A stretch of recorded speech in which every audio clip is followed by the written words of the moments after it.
Right పాశమైలారానికి సంబంధించిన ఘటనలో దాదాపు ఒక 40 నుంచి 45 మంది ఇప్పటికే చనిపోయారని చెప్పి వార్తలు వస్తూ ఉన్నాయి. చూడొచ్చు విజువల్స్లో అంతా కూడా మొత్తం ఎక్కడికక్కడ కొలాప్స్ అయిపోయిన పరిస్థితి మనకు కనిపిస్తూ ఉన్నది. ఇప్పటికీ ఒక 45 మంది వరకు చనిపోయినట్టుగా వార్తలు వస్తూ ఉన్నాయి, కానీ ఇంకా చాలా డెడ్ బాడీస్ అనేవి దొరకలేదని చెప్పి ఇక్కడికి వచ్చినటువంటి బాధిత కుటుంబాలు ఏవైతే ఉన్నాయో మాకు కావాలని చెప్పి చెప్తా ఉన్న పరిస్థితి చూస్తూ ఉన్నాం. ఇంతవరకు ఇక్కడికి ఇంతకుముందే జస్ట్ సీఎం గారు ఇక్కడికి రావడం జరిగింది, వచ్చి చూసి కూడా చేయడం జరిగింది. సీఎం గారు ఇక్కడికి వచ్చి ఏదైతే బాధిత కుటుంబాలతో కావచ్చు, ఇంకా ఇక్కడికి వచ్చినటువంటి వారు ఎవరితో కూడా మాట్లాడకుండా జస్ట్ రావడం జరిగింది, ప్రెస్ మీట్ పెట్టడం జరిగింది, కానీ మాతో మాట్లాడలేదని చెప్పి వాళ్ళొక భావోద్వేగానికి గురయ్యి చెప్తా ఉన్న మాటలు కనిపిస్తూ ఉన్నాయి. కానీ ఇక్కడ పోలీసుల తీరు కూడా వీళ్ళని ఎక్కడికక్కడ కట్టడి చేసే ప్రయత్నం చేస్తూ ఉన్నారు, కానీ వీళ్ళు మాకు సపోర్ట్ చేయట్లేరు. ఇప్పటికీ ఒక మిస్సింగ్ లిస్ట్ అని చెప్పి ఏర్పాటు చేసి అందులో పేర్లు వచ్చినా కూడా ఇంతవరకు ఆ వ్యక్తులు కూడా కనిపించట్లేరు అని చెప్పి చెప్తా ఉన్న పరిస్థితి చూస్తూ ఉన్నాం. చూడొచ్చు లోపల మొత్తం కూడా బ్లాస్ట్ అయిపోయి ఇంకా చాలామంది డెడ్ బాడీస్ అందులో చిక్కుకుపోయినాయి, కానీ ఇంకా బయటికి రావట్లేదని చెప్పి వాళ్ళు చెప్తా ఉన్న పరిస్థితి అయితే మనకు కనిపిస్తూ ఉన్నది. ఇక్కడి నుంచి ఎక్కువ మొత్తంలో బీహార్ వాళ్ళే ఇక్కడ పనిచేశారు. వాళ్ళకు సంబంధించినటువంటి కుటుంబ సభ్యులకు ఇంకా కొంతమందికి చాలామందికి తెలియట్లేదు, వాళ్ళకు కూడా తెలియజేసే అవకాశం లేకుండా పోయిందని చెప్పి చెప్తా ఉన్న పరిస్థితి చూస్తూ ఉన్నాం. అయితే దాదాపుగా ఇవి రేవంత్ రెడ్డి గారు చెప్పినటువంటి మాటలు ఏదైతే ఉన్నాయో మేము నష్టపరిహారం కట్టిస్తూ ఉన్నాం, ప్రభుత్వం సహాయక చర్యలు కొనసాగిస్తూ ఉన్నదని చెప్పి ఏదైతే చెప్తా ఉన్నారో మాకు అవి కాదు కావాల్సింది, ఖచ్చితంగా మాకు సంబంధించినటువంటి వాళ్ళ డెడ్ బాడీస్ కావచ్చు, వాళ్ళు ఎక్కడున్నారు ఎలా ఉన్నారు అనే అవన్నీ కూడా అడుగుతూ ఉన్న పరిస్థితి చూస్తూ ఉన్నాం. ఎవరిని కూడా దగ్గరికి రానియకుండా అందరినీ ఇక్కడి నుంచి పంపించేసే ప్రయత్నం పోలీసులు చేస్తూ ఉన్నారు. దాన్ని కూడా వీళ్ళు తీవ్రంగా ఖండిస్తూ ఎందుకు పోతాం మేము అని చెప్పి మాట్లాడుతూ ఉన్న పరిస్థితి చూస్తూ ఉన్నాం. సరే, దాదాపుగా ఇక్కడికి ఈ ఏరియా మొత్తం కూడా ఒక ఘాటైన వాసనతో నిండుకొని ఉండడం వల్ల చాలామంది ఇక్కడ ఘటన జరిగిన వెంటనే శ్వాసతోటి కూడా కొంతమంది ఇబ్బందులు పడ్డ పరిస్థితి చూస్తూ ఉన్నామని చెప్పి చెప్తా ఉన్నారు. ఇప్పటికి కూడా ఇంకా పొగలుగా అక్కడి నుంచి కెమికల్స్ కాబట్టి మొత్తం పొగలతోటి నిండిపోయి ఉండి మనకు ఇప్పటికి కూడా కనిపిస్తూ ఉన్న పరిస్థితి చూస్తూ ఉన్నాం. అంటే మొత్తం కూడా బ్లాస్ట్ అయిపోయి లోపల కెమికల్ ఫ్యాక్టరీ కాబట్టి కెమికల్స్ అన్నీ కూడా స్ప్రెడ్ అయ్యే అవకాశం కనిపించి ఇక్కడ చాలామంది ఊపిరాడకు కూడా చనిపోయారని చెప్పి వార్తలు వస్తూ ఉన్నాయి. ఇప్పటికి మరి చూడాల్సి ఉంది ఇంకా ఎంతమంది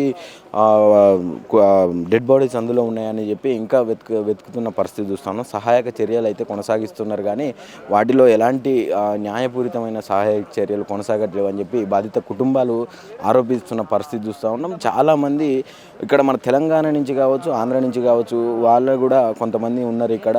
రీసెంట్గా ఒక 2 days బ్యాక్ కూడా జాయిన్ అయిన వాళ్ళు కూడా చనిపోయారు, మిస్సింగ్ అయినారని చెప్పి చెప్తా ఉన్నారు. దాంతోపాటు ఇక్కడికి వచ్చిన వాళ్ళు ఎవరు కూడా పోలీసులు మాకు సహకరించడం లేదు, మమ్మల్ని ఎల్లగొట్టే ప్రయత్నం చేస్తూ ఉన్నారు పోలీసులు, కానీ మాకు కుటుంబ సభ్యుడి డెడ్ బాడీస్ కానీ మాకు సంబంధించిన వాళ్ళటువంటి డెడ్ బాడీస్ కానీ వాళ్ళని కానీ ఇవ్వకుండా మేము ఎక్కడికి పోవాలి ఏం చేయాలని చెప్పి మాట్లాడుతూ ఉన్నాం. రేవంత్ రెడ్డి గారు ఇక్కడికి వచ్చి కనీసం ఆయనకు సంబంధించినటువంటి ప్రెస్ మీట్ ఏదైతే ఉందో అది పెట్టుకొని వెళ్ళిపోవడం జరిగింది, కానీ ఇప్పటి వరకు మాతో మాట్లాడింది కావచ్చు ఎలాంటి ఏం లేకుండా పోయింది అని చెప్పి మాట్లాడుతున్న పరిస్థితి మనకు కనిపిస్తూ ఉన్నది. దాంతోపాటు దీనికి ఫ్యాక్టరీకి సంబంధించిన ఎండి కావచ్చు, ఫ్యాక్టరీకి సంబంధించిన మేనేజ్మెంట్ కావచ్చు అసలు లేదు, ఎవరితోని రానియకుండా చేశారని చెప్పి చెప్తా ఉన్నారు. ఇక్కడికి ప్రజెంట్ ఫారెన్సిక్ ల్యాబ్కి సంబంధించినటువంటి వ్యాన్లు ఇక్కడ అంటే డెడ్ బాడీస్ కూడా గుర్తుపట్టలేనటువంటి పరిస్థితిలో ఉన్నందున ఫారెన్సిక్ ల్యాబ్కి సంబంధించినటువంటి వ్యాన్స్ ఇక్కడనే ఏర్పాటు చేసి టెస్టుల ద్వారా బాడీస్ని గుర్తించే ప్రయత్నం చేస్తూ ఉన్నదని చెప్పుకోవచ్చు. ఏదైతే గవర్నమెంట్ చేస్తూ ఉన్నదో అది పూర్తిగా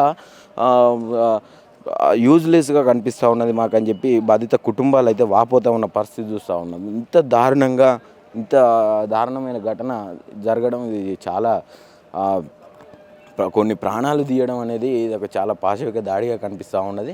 ఇది చాలామంది ఇందులో ఇంకా కూడా శవాలన్నీ కూడా ఇంకా బయటికి రావాల్సినవి చాలా మొత్తంలో ఉన్నాయి, కానీ పోలీసులు ఇక్కడ ఉన్నటువంటి అధికారులు మాత్రం ఇంకా లేవు, అయిపోయినాయి, ఇంకొక 2-3 శవాలు ఉంటాయి, 2-3 డెడ్ బాడీస్ మాత్రమే అందులో ఉంటాయి, మొత్తం తీసేసినామని చెప్పి చెప్తా ఉన్నారు. ఇది ఖచ్చితంగా పూర్తిగా అబద్ధం, మీరు ఎందుకు ఒక ఫిగర్ చెప్తా ఉన్నారు, ఎట్లా గెస్ చేస్తూ ఉన్నారు అని చెప్పి వీళ్ళు కుటుంబ సభ్యులు గట్టిగా క్వశ్చన్ చేస్తూ ఉన్న పరిస్థితి మనకు కనిపిస్తూ ఉన్నది. ఏదైతే ఆ ఫ్యాక్టరీకి సంబంధించినటువంటి కెమికల్స్ ఏవైతే ఉన్నాయో దానికి సంబంధించి ఆ కెమికల్స్ ద్వారా కూడా కొంతమంది బ్లాస్ట్ కావడంతో కొంతమంది వాసన పడక వా వచ్చేటటువంటి ఘాటైన వాసనల ద్వారా ఊపిరాడక చాలామంది చనిపోయినట్టుగా మనకు కనిపిస్తూ ఉన్నది. చూసుకోవచ్చు, మనకి ఫ్యాక్టరీకి సంబంధించినటువంటి name board Sigachi industries limited అని చెప్పి మనకు కనిపిస్తూ ఉన్నది. పాషమైలారానికి సంబంధించి పటాన్ చెరువు మండలం కిందకి వస్తుంది, సంగారెడ్డి డిస్టిక్ సంబంధించి.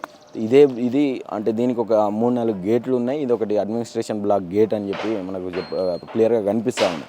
ఇలాంటి లోపలికి ఎవరిని రానిచ్చే ప్రయత్నం అయితే వీళ్ళు చేయట్లేరు. లోపల ఉన్నటువంటి ఇంకా ఎలాంటి చర్యలు చేపడతా ఉన్నది ప్రభుత్వం వాళ్ళని తీసేందుకు, ఏం జరుగుతూ ఉన్నది, ఎలాంటి సహాయక చర్యలు కొనసాగుతున్నాయి లోపల అనేది అయితే ఇప్పటివరకు మనకు కనిపించడం లేదు. కానీ లోపల చూసుకుంటే పెద్ద ఎత్తున బ్లాస్ట్ అనేది జరిగిందని చెప్పి మనకు క్లియర్గా అర్థమవుతా ఉన్నది. రేవంత్ రెడ్డి గారు ఇవన్నీ ఫస్ట్ క్లీన్ చేయాలి, ఇక్కడ ఉన్నటువంటి ఏదైతే మెటీరియల్ ఉందో ఖరాబ్ అయినటువంటి మెటీరియల్ అంతా కూడా క్లీన్ చేసి బయటేసే ప్రయత్నం చేయాలని చెప్పి వాళ్ళు చెప్పి వెళ్ళినట్టుగా తెలుస్తుంది. కానీ ఈ బాధిత కుటుంబాలతో అయితే మాట్లాడినట్టుగా కనిపిస్తలేదు. వాళ్ళు కూడా చెప్తా ఉన్నారు, మాతో మాట్లాడలేదు.